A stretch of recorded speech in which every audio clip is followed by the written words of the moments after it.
Sir, శిక్షణ కోసమో చావు కోసమో మేము భయపడట్లేదు. ఈ గ్రౌండ్లో చనిపోయిన వ్యక్తి ఆవేశపడి చనిపోలేదు. లంచం ఇవ్వలేనని చెప్పి పరిగెడుతూ నా కళ్ల ముందే చనిపోయాడు.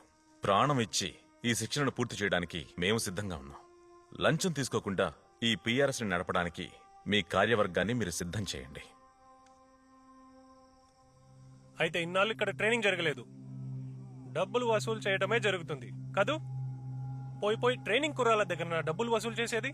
మరి వాళ్ళు ఎలా మీకు రెస్పెక్ట్ ఇస్తారు? ఛే, ఇవన్నీ ఏంటో మీరు అడగరా? అదేంటన్నది విచారణ చేస్తానయ్యా. చెంచారులే. ఈ ఇష్యూ సంబంధంగా ఆ ఇన్స్పెక్టర్కి ఒక మెమో ఇచ్చి రిప్లై తీసుకోండి. రిప్లై మాత్రం సరిగ్గా రాలేదో I'll take severe action against you. ఇక ఏ స్క్వాడ్ లోనూ కలిసి ఉన్నవారు కలిసి ఉండొద్దు, అందరినీ చేంజ్ చేసేయండి. ఎస్పెషలీ ఆ ఏడీస్ ని ముందు చేంజ్ చేయండి. ఎవరెవరు చెప్పిన మాట వినరో వాళ్ళకి సివియర్ పనిష్మెంట్స్ ఇవ్వండి.